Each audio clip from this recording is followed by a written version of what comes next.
Apakah ramalan Gus Dur yang tidak lain adalah seorang ulama besar, seorang kiai besar dari NU yang merupakan pengasuh pondok pesantren Tebu Ireng, Jombang, Jawa Timur, dengan ramalan keramatnya bahwa sosok seorang Prabowo Subianto akan menjadi Presiden Republik Indonesia di masa tuanya atau di usia tua. Apakah ramalan Gus Dur ini dengan mata batinnya yang begitu tinggi, dengan spiritualnya yang begitu tinggi, yang dapat melihat ke depan, apakah ramalan ini akan benar-benar terjadi dan terbukti di tahun 2024? Tulis komentar teman-teman di kolom komentar. Prabowo Subianto adalah sosok yang negarawan, yang nasionalis, yang Pancasilais, yang tulus kepada rakyat Indonesia, seorang pemberani yang telah terbukti dengan ratusan prestasi yang diukir sejak beliau menjabat sebagai Menteri Pertahanan. Prabowo Subianto adalah menteri terbaik Kabinet Jokowi, salah satu menteri terbaik yang mana dapat mengukir prestasi dan dapat menyelamatkan uang negara atau uang rakyat Indonesia sebesar 51 triliun rupiah. Baru menjabat 2 bulan menjadi Menhan, sudah menyelamatkan uang negara sebesar 51 triliun rupiah.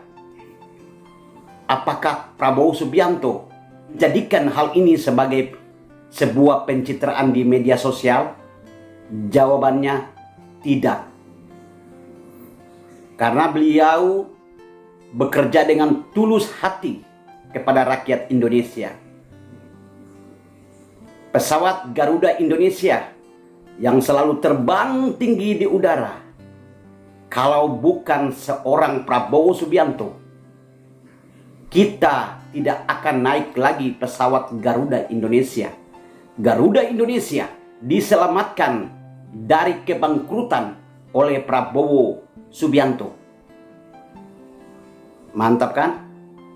Prabowo Subianto juga membawa generasi muda pencak silat Indonesia yang berlaga atau bertanding di SEA Games Kamboja 2023 dan menjadi juara umum di bidang pencak silat. Indonesia menjadi juara umum. Sangat luar biasa. Karena Pak Prabowo adalah ketua umum untuk pencak silat seluruh Indonesia. Luar biasa Pak Prabowo ya. Tetapi beliau tidak menjadikan hal ini sebagai suatu pencitraan di media. Prabowo Subianto juga membawa militer Indonesia menjadi macan Asia. Kekuatan militer Indonesia adalah nomor 1 di Asia Tenggara. Luar biasa menjadi macan Asia.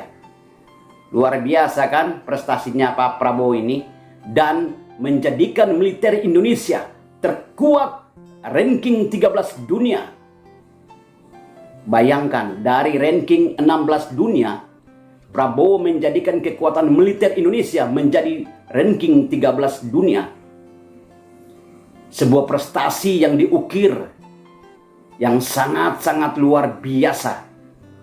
Namun Prabowo Subianto tidak menjual hal ini atau tidak pamer hal ini di media sosial untuk sebuah pencitraan. Karena Pak Prabowo kerja dengan tulus kepada rakyat Indonesia. Ketulusan Prabowo Subianto tidak dapat ditandingi oleh atau lawan-lawan politiknya. Hoaks beredar. Prabowo terlibat 98. Buktinya tidak ada. Malah Prabowo yang menyelamatkan. Kalau bukan Prabowo, semuanya sudah tidak ada. Sekarang banyak, ada yang jadi anggota DPR, ada yang jadi pengusaha. Jadi kita jangan menyebarkan hoaks. Pak Prabowo itu orangnya sangat-sangat adem. Pak Prabowo itu seorang yang tidak menyimpan dendam. Pak Prabowo itu seorang yang dibilang anti korupsi karena beliau sudah tua dan beliau sudah kaya raya. Beliau tidak memikirkan untuk mencari uang, menjadi presiden kemudian mencari duit untuk dikorupsi. Beliau sudah menjalankan program anti korupsi. Yang capres lainnya masih menyusun wacana untuk diadakan untuk anti korupsi. Namun Prabowo Subianto telah menjalankan program anti korupsi itu. Kemarin saya sempat nonton di televisi seorang budayawan, seorang seniman, Butet, membacakan narasinya. Kalau bagi saya itu bukan sebuah puisi, karena puisi itu bukan seperti itu. Tidak sepantasnya seorang budayawan yang sudah tua, yang sudah banyak pengalaman, seorang seniman, tidak pantas dan sangat-sangat memalukan hanya mencari muka di masa PDIP, di GPK. Seorang budayawan yang sangat dihormati, namun mempunyai pikiran, akal sehatnya mulai hilang. Seniman gimana itu? Seorang seniman itu harusnya tulus hati, dan puisi yang dibacakan itu harusnya tegak lurus, bukan dia horizontal, namun dia harus vertikal, tegak lurus. Itu puisi. Jangan begini, nyenggol kanan, nyenggol kiri. Seorang seniman tidak pantas melakukan itu. Apalagi Butet termasuk senior di budayawan dan seniman. Sangat-sangat memalukan. Kita, pendukung Pak Prabowo dan rakyat Indonesia, jangan memilih petugas partai. Sebenarnya kata petugas partai ini membuat di telinga kita ini kurang nyaman. Karena apa? Karena negara kita ini adalah negara Pancasila yang kekuatan negara ini terletak di tangan atau genggam rakyat Indonesia. Bukan di dalam genggaman partai, tetapi di dalam genggaman rakyat Indonesia. Pakai pikiran, ikuti apa kata kiai besar, ikuti apa kata ulama besar, seperti yang diungkapkan oleh Gus Dur, bahwa Prabowo Subianto adalah orang yang paling tulus kepada rakyat Indonesia. Kata-kata ini membuat sebuah kesejukan di dalam hati para pendukung Pak Prabowo. Indonesia butuh pemimpin yang kuat. Indonesia butuh pemimpin yang pemberani. Indonesia butuh pemimpin yang negarawan dan nasionalis. Seorang pemimpin yang bukan dari petugas partai. Seorang pemimpin yang pro akan rakyat. Seorang pemimpin yang sanggup mensejahterakan rakyat Indonesia. Seorang pemimpin yang sayang kepada rakyat Indonesia. Yang berpihak kepada rakyat Indonesia.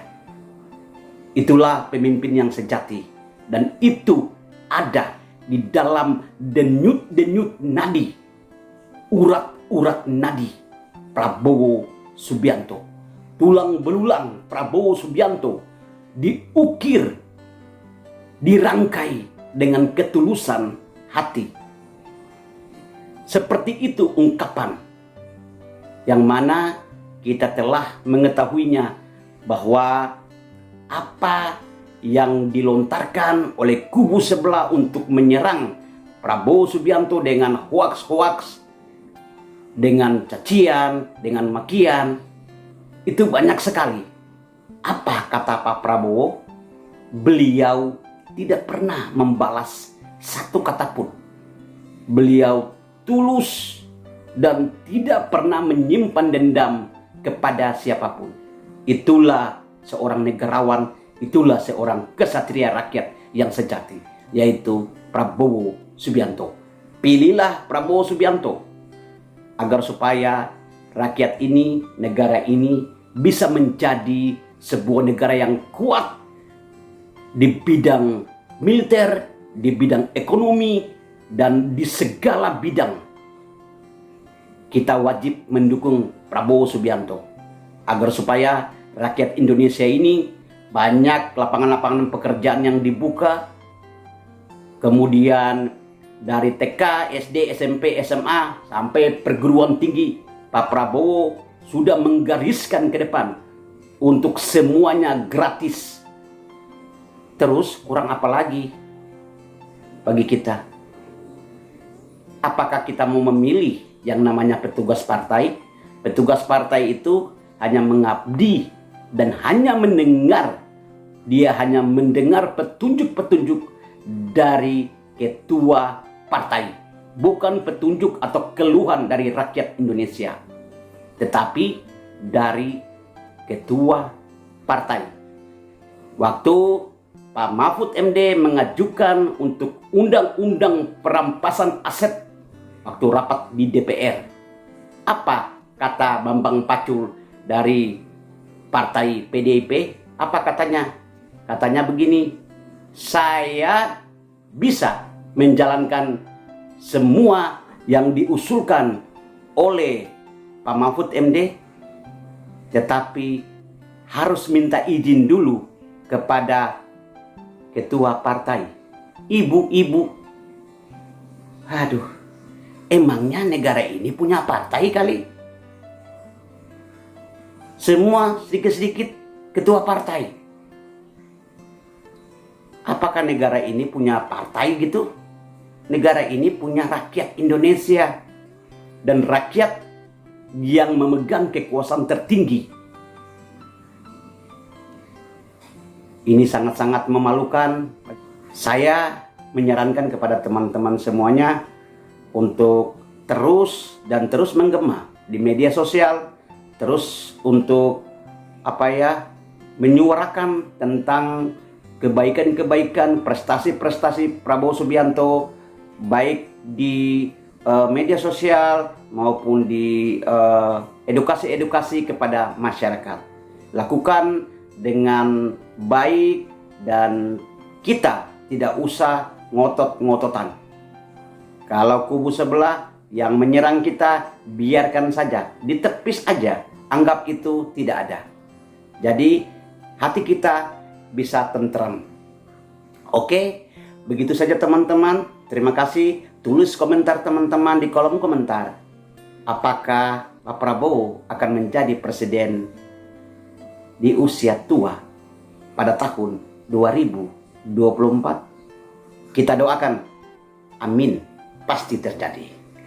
Oke, terima kasih. Bye-bye.